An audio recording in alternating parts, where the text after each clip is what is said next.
Guys, welcome to Movie Talk. Thank you for joining us here to talk about movies. And what I want to talk about is what you saw at the beginning. DC, a new beginning, a new aesthetic, a new feel, a new look. There are many people currently on Twitter right now shitting on the DCU, shitting on James Gunn, because they are burnt by Warner Brothers, right? They are called Snyder cultists. They are called many a thing, right? But this Zack Snyder fan base, they shouldn't be completely admonished, right? A lot of them are bad. A lot of them are amazing. And I don't think that we should also talk about Snyder cultists and Snyder fans in the same breath, right? Because I'm a Snyder fan. I love Zack Snyder. I love all of his films, with the exception of Rebel Moon, which I think is the biggest pile of dirt I've ever seen. But I liked Army of the Dead. I even liked Sucker Punch. 300 I thought was brilliant, right? As a visual feast, right? I love Dawn of the Dead. Of course, I loved Man of Steel. I love Guardians of Gaul. As an animator myself, especially in the 3D animation side, which I studied for over 10 years, the visual beauty that is Guardians of Gaul, or the Legend of Gaul, Guardians, the Legend of Gaul, is unbelievable, right?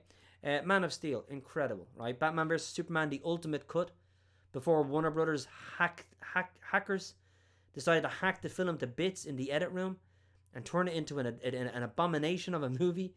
But the ultimate cut of BVS is fantastic. It is an unbelievably told story. And if you don't like BVS, that's perfectly fine. You've probably got legitimate reasons for not liking it. Maybe it's the aesthetic. Maybe it's the Martha scene. Maybe it's something else. But it's a beautiful, wonderful film that I will do a whole video on all of by itself.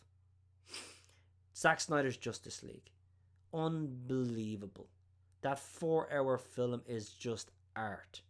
Right? Love it. But the DCEU became an absolute joke. Warner Brothers was destroying it. We had Zack Snyder trying to make a certain aesthetic to movies. We had Warner Brothers crying out on the other side to have a more family-friendly aesthetic. And the two of them were just at each other's loggerheads, right? And we ended up just getting this Frankenstein of a universe that didn't know what it wanted to be. And it's okay for individual movies within a universe to have a different aesthetic. Even James Gunn has Creature Commandos, an R-rated cartoon. Swamp Thing is going to be an R-rated film. Superman is going to obviously be PG. Supergirl will be PG.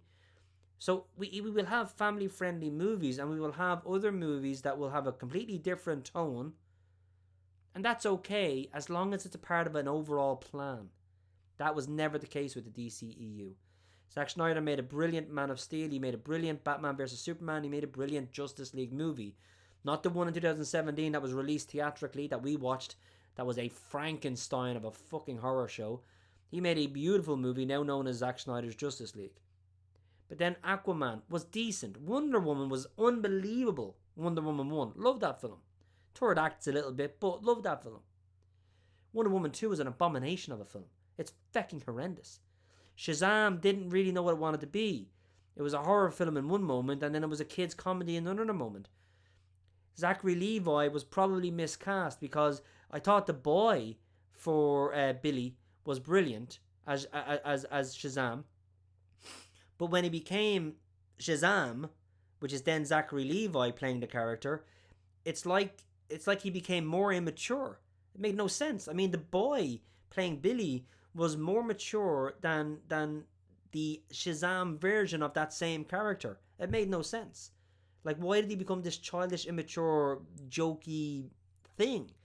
So I think it was a little bit of a miscasting there with regards to, and not even a miscasting, but I would say bad writing from David Sandberg, the director, or bad directing in regards to the characters. Either Shazam should have acted more like the child version of him, which was actually more mature, or the child version of him should have acted more immature, which would be more like Shazam when he transformed. Either way, it was an okay film. Shazam 2, less so. And then, of course, we've got Aquaman 2, which I'm not going to lie, I haven't been able to sit through it. I've tried twice to watch it, and it's just pathetic. Flash was a horror show, right? So the DCEU became an absolute joke, and it had to be rebooted. We had back and forth. Ben Affleck's going to be Batman. He's not going to be Batman. He's going to be Batman. He's not going to be Batman. It's like, oh my god. There's going to be a new Batman film. It's not going to be Ben Affleck. It is going to be Ben Affleck. It was a fucking horror show. To be a fan of that in 2016 was heartbreaking. So I do understand the Snyder fans feeling burnt by Warner Brothers with regards to all of that. I don't understand them trying to get a new Ben Affleck Batman movie when he doesn't want to be Batman. I don't understand them trying to get a Justice League 2 and 3 when Warner Brothers never hired Zack Snyder to make Justice League 2 or 3. It was never a project that was greenlit. It was never in any phase of production. It wasn't taken away from the fans. It never existed other than in Zack Snyder's head. So that's not a thing. Zack Snyder fans, true fans, they got Man of Steel, BVS Ultimate Cut, and the Zack Snyder Justice League as an amazing trilogy that you can just watch in and of itself. Beauty. Mwah. You don't need anything else. Now we have a new DC universe. And here's the thing. Snyder fans more than anybody should be supporting this. Because it's what they've always wanted. A studio that's not at the beck and call of Warner Brothers executives. Warner Brothers executives have no creative say, no creative control of anything that is produced by DC Studios. This is the only comic book, even Marvel and the MCU don't have its own studio. So this is the first time we've seen this. DC as a brand has its own studio called DC Studio. James Gunn is the creative architect of everything that we're going to see. He's making the Superman movie, writing and directing. He created Creature Commandos. He has greenlit the Supergirl film. He has greenlit the Lanterns movie. And he is a architect of the DCU who is going to let it be director-led. If he gets a script and the script is good, he will let the director make their film with their tone, their aesthetic, and their script. And obviously he will want that to feed into the overall narrative that's going to take place within the DCU. The overall narrative thread that will lead to a big bad. Or there will have to be instances within someone's film where another character may or may not appear. And you can have complete isolation. Like, there is no reason why when we watch Swamp Thing, an R-rated, isolated movie, that there has to be any mention of any other superhero that exists in the world. Right? Because things can happen in isolation that we don't need to see what's going on in the wider world. So we have, as fans of DC, Zack Snyder fans have, as fans of Zack Snyder and DC, finally a studio where we can see a single vision for a universe come into fruition. Where Warner Brothers can't come in and chop it in the editing room like they did in Batman vs. Superman. Where they can't completely fuck it up like they did in Justice League. And I don't understand why the Snyder cultists are trying to bring down the DCU when it's everything they should be looking for. They keep leaning towards, well, it's going to be a silly tone and it's going to be this and it's going to be that and it makes no sense. It's like, guys, that is the stupidest, weakest, unintelligent, uneducated argument that's ever been made. You don't know what it's going to be because nothing has come from it. And if anything, what we've seen from Creature Commandos and even the episode of Weasel and seeing how he became and got caught and got brought into the Suicide Squad, etc., how he got actually caught, heartbreaking, powerful, dramatic stuff. That's a cartoon.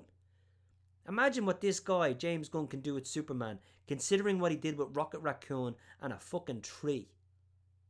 Right? He knows how to write comedy, of course, he does. We all know that. But he also knows how to write drama and heart and stakes.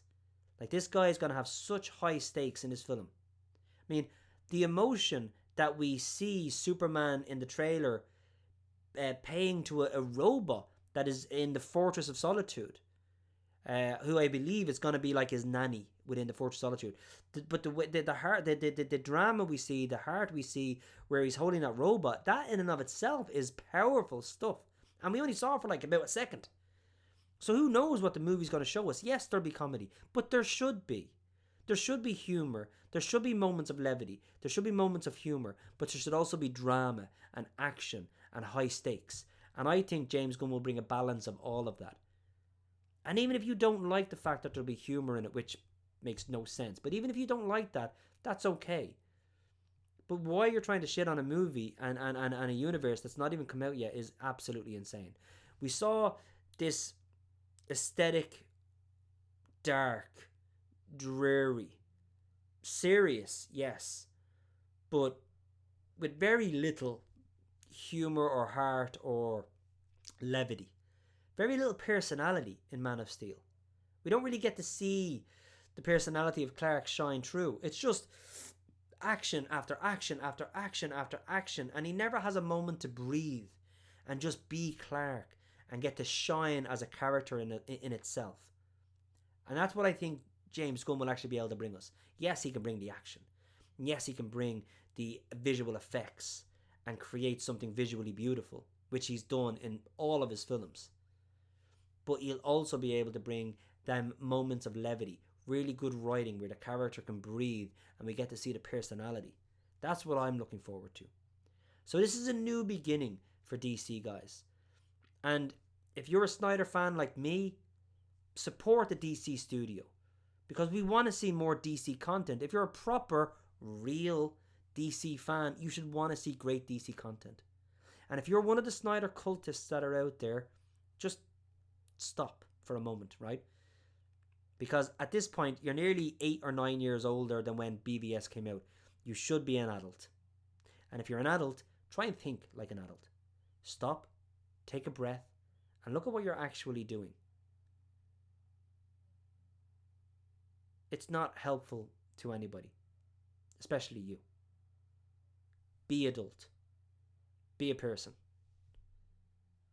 And if you don't want to support the DCU, then don't. You're going to miss out. Nobody else cares. But stop trying to shit on a film that hundreds, if not thousands of people are working on and putting their lives into. I'm not talking about David Cornsweet and James Gunn and Sean Gunn, who you have so much hate for. I'm talking about the cameraman, the boom guy. I'm talking about the guys working in visual effects, the guys working on lighting, the guys working in color correction, right? There are so many people who are working on trying to create something amazing. If you don't want to support them, don't, but stop trying to hinder them. It's absolutely pathetic. Guys, it's a new beginning for DC. It's a new beginning for Movie Talk. It's a new beginning for Red Balloon. This year, 2025, we've had 1,000 subscribers. We're on the road to 10,000. We want to talk about movies and build a fan community where we can all chat and have a bit of banter, respectfully, but we can talk and have different opinions. Do you like Batman v Superman? Do you not? Let's talk about it. Are you a Zack Snyder fan or cultist? And are you a James Gunn fan? That's okay. Talk about it. Do you hate when people are cast for roles that look nothing like the characters? Like me, I hate that. I prefer my casting to look like the character, surely from a artistic animator's, character designer's point of view. I like artistic integrity. So when you have a character like Snow White, I want someone cast who looks like Snow White. If you have a character like Ariel from The Little Mermaid, I want someone cast who looks like the character. The same for Asterix in the live action version of How to Train Your Dragon. Snape, the TV show from HBO Max, where he's currently casting, looks nothing like the description of the character in the book. Nothing. And of course, depending on how big the character is, this matters more or less. But if you don't mind that, that's okay too. Let's have a chat. Let's build a community where we can talk about things and have fun and talk about the thing we love most, movies.